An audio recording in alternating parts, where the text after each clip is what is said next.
하나님 말씀은 베드로 전서 5장 8절로 14절 마지막 절까지 함께 읽겠습니다. 근신하라 깨어라 너희 대적 마귀가 우는 사자같이 두루다니며 삼킬 자를 찾나니 너희는 믿음을 굳건하게 하여 그를 대적하라. 이는 세상에 있는 너희 형제들도 동일한 고난을 당하는 줄을 알미라. 모든 은혜의 하나님 곧 그리스도 안에서 너희를 부르사 자기의 영원한 영광에 들어가게 하시니가 잠깐 고난을 당한 너희를 친히 온전하게 하시며 굳건하게 하시며 강하게 하시며 털을 견고하게 하시리라. 권능이 셋에 무궁하도록 그에게 있을지어다. 아멘. 내가 신실한 형제로 아는 실루안으로 말미암아 너희에게 간단히 써서 권하고 이것이 하나님의 참된 은혜임을 증언하노니 너희는 이 은혜에 굳게 서라. 택하심을 함께 받은 바벨론에 있는 교회가 너희에게 문안하고 내 아들 마가도 그리하느니라. 너희는 사랑의 입맞춤으로 서로 문안하라. 그리스도 안에 있는 너희 모든 이에게 평강이 있을지어다. 아멘. 사실 오늘 8절부터 읽었지만 이것이 사실은 앞에서부터 한 번에 쭉 읽어야 되는 부분들을 저희가 끊어서 하기 때문에 시작을 오늘은 근신하라부터 보지만 저희는 늘 그 앞에서부터 연결돼서 봐야 될 필요가 있습니다. 아무튼 베드로가 마지막에 권면하면서 앞에서 너의 모든 염려를 다 주께 맡기라 하고 또 장로와 또 형제들과 이렇게 서로 본이 되고 순종하고 서로 섬기고 겸손하고 이런 여러 가지 당부를 하는 중에 또 하나가 무엇이냐면 근신하고 깨어라. 그 이유는 너희 대적 마귀가 우는 사자같이 두루다니며 삼킬 자를 찾기 때문이라고 말합니다. 근신하라. 뭔가 절제하고 조용하고 침착하고 차분하게 지금 상황 속에서 있는 것입니다. 흔들리는 상황이에요. 염려하는 상황입니다. 불안한 상황입니다. 뭔가 자꾸 지난날에 자기가 또 교회가 했었던 여러 가지가 의심되는 상황입니다. 자칫 잘못하면 균형을 잃고 삶의 신앙의 리듬감을 잃을 수 있는 밸런스를 잃을 수 있는 그런 불안정한 상황이에요. 그런데 근신하라고 합니다. 안정적으로 균형을 잡고 가만히 상황 속에 상황을 잘 보라고 합니다. 지금 근심할 수밖에 없는 모든 고난과 환난들을 베드로는 그 앞에 계속해서 말한 것이 있습니다. 그것은 이상한 것이 아니었고 그것은 하나님의 영광에 동참케 하시는 또 다른 하나님의 은혜였고 너희의 악함으로 인하여 당하는 고난이 아니라 하나님의 이름 때문에 하나님의 권위에 하나님의 말씀에 순종함으로 얻는 그 고난은 분명히 하나님의 영광에 참여함이 있는 것이기에 또 그것을 통해서 하나님이 시들지 아니하는 영원한 면류관 하나님의 상급을 기대하고 그 고난에 동참하라고 합니다. 그렇다면 지금 일어나는 상황 속에서 우리는 늘 우리의 상황이 불안정합니다. 아침에 새로운 마음이 저녁만 되면 또 다시 뒤집어집니다. 그것을 늘 반복해요. 하루를 못 버티는 것 같아요. 막 늘 그렇게 불안합니다. 그런데 또 여전히 말을 합니다. 근신하라. 차분하고 조용하고 영적인 이 밸런스를 침착하게 잘 맞추라고 합니다. 그리고 깨어 있으라고 합니다. 이 깨어 있는 것은 긴장해서 파수꾼이 그냥 눈만 떠 있는 것이 아니잖아요. 깨어 있는 것은 경계한다라는 말을 하고 있거든요. 경계하라고 합니다. 자각해서. 그 이유가 대적 마귀가 싸우는 방법이 독특해서 그래요. 그런데 그 대적 마귀를 지금 무엇과 비유해서 쓰고 있냐면 우는 사자와 같이 하는 삼킬 자를 찾는 사자에 비유합니다. 여러분 뭐 동물의 왕국이나 내셔널 지오그래피 같은 데 보면 사자가 이 무리들, 초식동물 무리들을 사냥하는 법을 보셨습니까? 사자나 맹수들이 그 초식동물을 사냥할 때는요, 그냥 물이 있으니까 저건 다 내 밥입니까 해서 그냥 그 무리 속으로 후딱 들어가 가지고 아무거나 막 닥친 대로 잡지 않습니다. 그렇게는 잡을 수가 없거든요. 초식동물도 힘은 약하지만 다리는 빨라서요. 도망가면 아무리 모여있다 할지라도 그렇게 쉽게 잡을 수 있는 것이 아닙니다. 그래서 저 맹수들이 사자가 그 초식동물을 잡으려고 할 때는 한 번에 끝내야 됩니다. 사자들도 이 실패하는 수도 많더라고요. 그래서 굶주렸기 때문에 그도 에너지를 한 번에 다 써야 되기 때문에 굉장히 차분하게 침착하고 있다가 기회가 봤을 때 사력을 다해서 잡는데요. 그가 지금 바라보고 있는 타겟이 있습니다. 한눈 팔고 무리에서 떨어져 있는 그것을 봅니다. 이것저것 막 쫓아다니다가 하나 잡는 게 아니에요. 저것 하고 그것을 잡는데 한눈 팔아서 전체 무리 속에서 좀 떨어져 있고 그 다음에 약하거나 아니면 어리거나 딱 타겟을 잡습니다.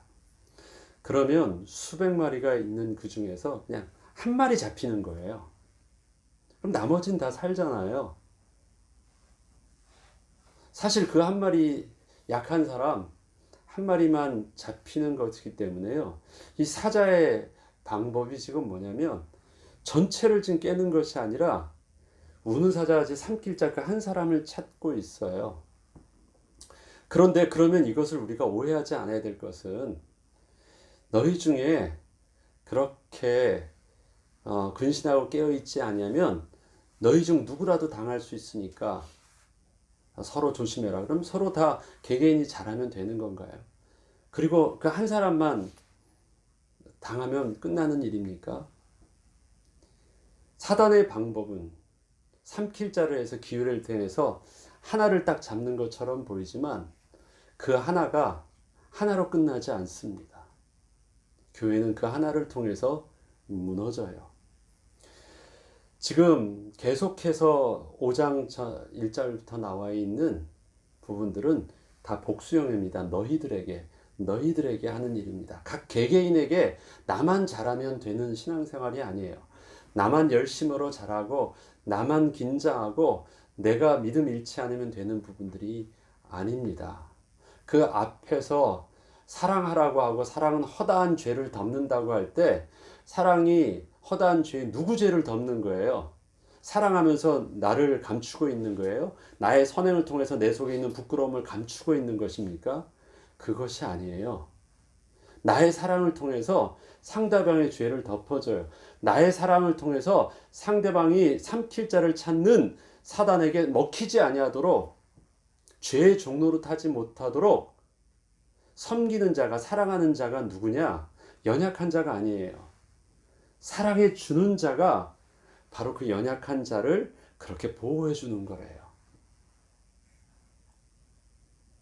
그래서 지금 여기서 보면 연약한 자를 타겟으로 하고 있지만 근신하고 깨어 있는데 나에 대한 영적인 긴장감도 있지만 그것은 어떻게 해요?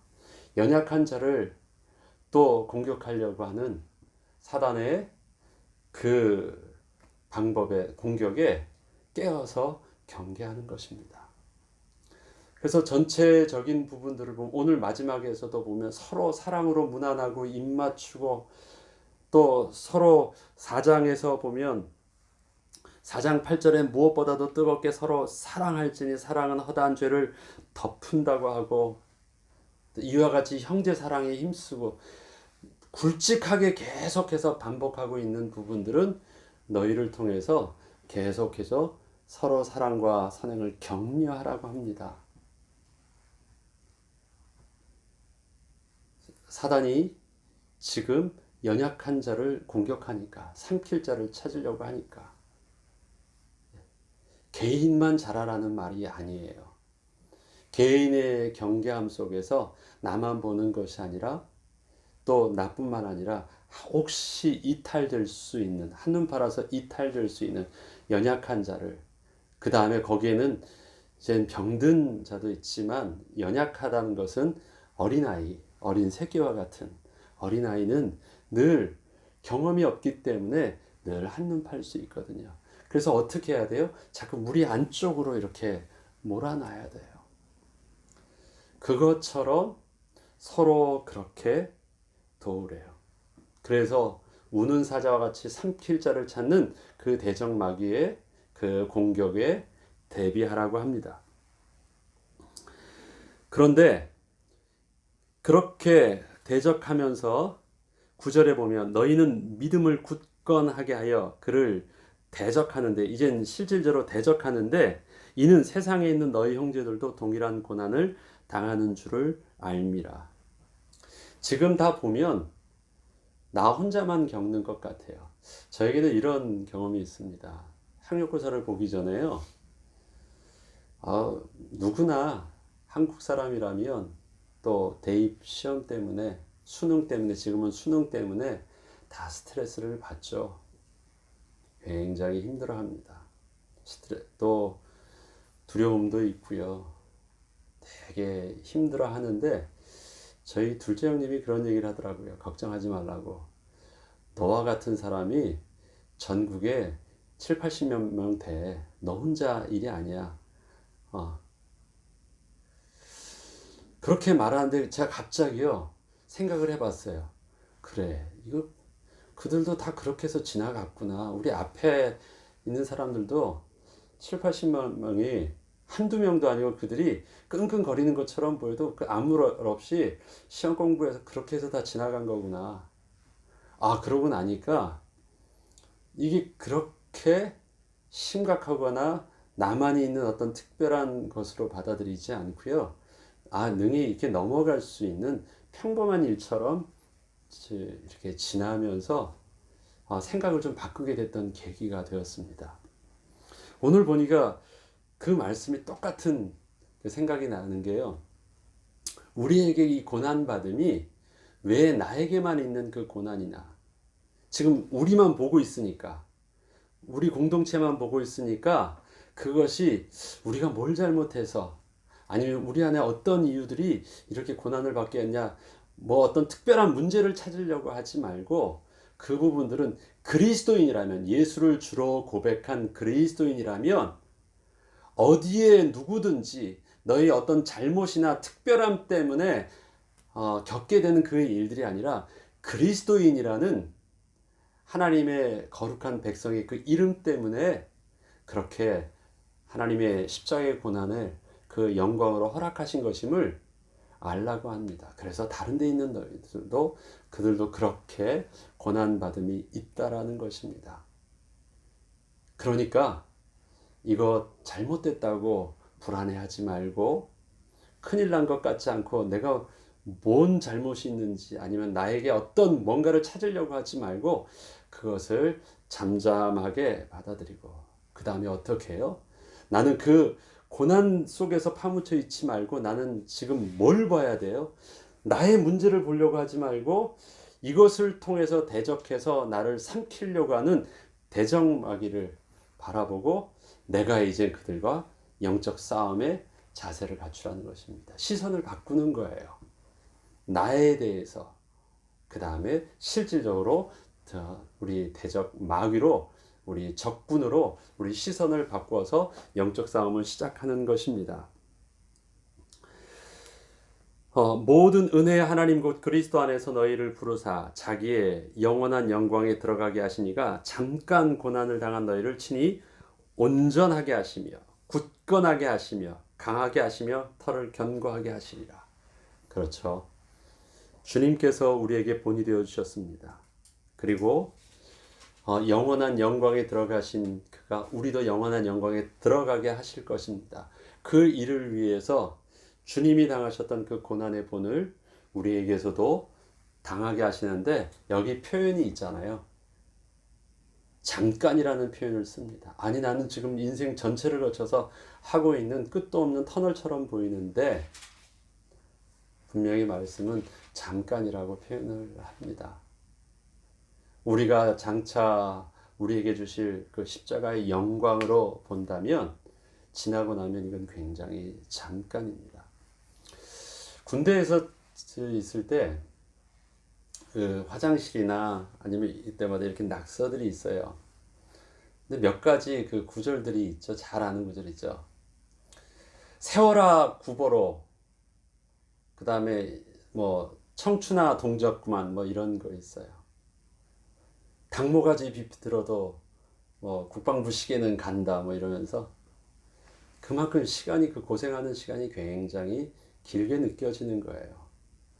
그런데 그때는 정말 시간이 안 가는 것 같고요. 그 긴 시간처럼 보이는데 제대하고 나서 딱 보니까요. 그것이 그냥 한 이 점으로밖에 안 느껴지는 거 있죠. 굉장히 긴 그 시간으로 기억이 전혀 안 돼요. 아, 그때 그렇게 휙 지나갔던 그때가 있었구나 하고 봐요. 그럴 거래요. 우리의 인생이 하나님의 영원한 시간표 속에서 주님 앞에 나갔을 때 이 시간은 잠깐 고난이라고 표현을 합니다. 하나님 아시죠? 우리 인생의 시간표가 지금이 너무 힘들고 수고롭고 답답한 것 아시죠? 그런데 격려합니다. 그리고 걱정하지 말라고 합니다. 그리고 그 주님께서 우리 가운데 성령으로 함께 하셔서 우리에게 주시는 은혜는 친히 온전하게 해주시고 또 굳건하게 하시며 강하게 하시며 털을 견고하게 하여 주실 것이라고 하십니다. 그리고 권능이 셋에 무궁하도록 그에게 있을지어다. 이 권능은 어떤 권능이었습니까? 우리 앞에 보면 그 6절에 보면 하나님의 능하신 손 안에서 겸손하는 때가 되면 너희를 높이시리라 할 때 능하신 손 아래에서 우리를 높여주시는 그 권능이십니다. 우리를 그렇게 때가 되면 높여주실 것입니다. 12절에 이제 마지막 끝인사입니다. 내가 신실한 형제로 하는 실로아노, 여기 실로아노는 그 바울과 실라의 그 실라입니다. 말미암아 너에게 간단히 써서 권하고 이것이 하나님의 참된 은혜임을 증거하였다. 이것이 하나님의 참된 은혜임을 증거했던 그 핵심은 뭐였어요? 하나님의 주권하에 순종하며 고난을 은혜로 감당하라는 것이었어요. 그것을 앞에 내용을 통해서 말했는데 이것을 뭘로 표현하냐면 내가 하나님의 참된 은혜다 라고 그 권한 내용을 증언하니까 너희는 이 은혜에 굳게 서라. 이 고난에 동참하라는 말씀합니다. 사실 베드로는 그 성경에 내용을 많이 적지 않았잖아요. 바울 서신이 많았지만 바울도 이 내용은 동일하게 말하고 있습니다. 그리스도의 영광과 함께 너희들에게 이제 고난도 함께 동참하기를 권한다. 그 영적인 비밀들은 베드로와 바울이 그의 길들이 이방인 선교와 또 유대인 선교의 길들이 달랐고 서로 좀 달라 보였지만 하나님의 은혜 가운데 영적인 그 복음의 메시지는 그리스도의 은혜 가운데 인도함 받는 메시지는 사역을 감당함에 있어서 동일한 영적인 비밀을 갖고 있음을 알 수 있습니다. 그래서 이 은혜에 굳게 서라 택하심을 함께 받은 바벨론에 있는 교회, 이 바벨론은 세상 나라를 상징하죠. 그 당시에 세상 나라로서의 가장 정점의 나라는 어디입니까? 이 당시는 지금 로마거든요. 그래서 원래 있었던 본래 바벨론 나라가 아니라 그러한 바벨론과 같은 세상 나라의 정점으로 상징할 수 있는 그 나라가 바로 로마입니다. 로마에 있는 교회가 너에게 문안하고 내 아들 마가도 그리하라. 아들이 아니죠, 마가는. 마가 요한, 마가라고 하는 그 요한을 말하는 것이에요. 바울하고는 또 떠났던 그 마가입니다. 그런데 그가 바로 바울에게 있어서 아들과 같은 자는 누구였어요? 내 아들 하면 바울은 디모데를 그렇게 영적인 아들로 그렇게 품고 가르치고 제자로 삼았잖아요. 그런데 이 마가는 누구를 통해서 그가 다시 그 바울을 떠나서 나갔을 때 이 마가는 바로 베드로를 통해서 그렇게 영적 훈련을 받습니다. 그래서 내 아들 마가도 그리한다라고 하고 문안한다고 합니다. 너희는 사랑의 입맞춤으로 서로 문안하라. 그리스도 안에 있는 너희 모든 이에게 평강이 있을지어다. 우리 이런 말이 있죠. 내 코가 석자라는 말이 있습니다. 내가 힘들면 다른 사람이 힘든 게 참 안 보이더라고요. 내가 나의 많은 부분들이 지치고 급하니까 다른 사람을 볼 여력이 없어요. 심지어는 많이 힘들면 집안에서는 자녀도 볼 여력이 없는 그 개인의 고통과 어려움이 먼저이기도 하더라고요. 그런데 그게 사실 말은 안 하고 있지만 그게 다 모든 사람이 가지고 있는 정도 차이지만 개인에겐 다 가지고 있는 모든 사람들의 그 무거운 짐들이거든요. 여유 있는 사람이 다른 사람을 도는 것이 아니라 서로가 연약함들을 서로 돌봐서 서로에게 있어서 도움이 돼서 사는 거예요. 나의 연약함이 상대방의 사랑을 통해서 힘을 얻고요. 또 상대방의 연약함이 나의 사랑을 통해서 힘을 얻는 것입니다. 사실은 둘 다 연약해요. 여유가 있어서 하는 것이 아니라 그 연약함이 서로 사랑으로 서로 입맞추고 서로 사랑으로 허다한 죄를 덮어주어서 우리의 낙심과 우리의 염려의 근원 속에서는 이것이 하나님의 은혜를 굳건하게 서서 누리지 못하도록 하는 대적마귀의 분명한 또 영적인 방해가 있으니까 서로 돌아봐 사랑과 선행을 격려하면서 하나님 은혜 가운데 설 수 있도록 서로 사랑으로 입맞추라고 합니다. 연약함을 우리 인정하고요. 또 내 코가 석자인 나의 부족함도 인정하면서 그렇지만 하나님께서 우리를 연약한 자들을 부르셔서 교회로 부르셔서 하나 되게 하셨으니까 우리의 연약함들이 모여서 하나님의 온전하고 강하고 굳건하게 설 수 있는 은혜를 주 안에서 누리게 하여 주시옵소서.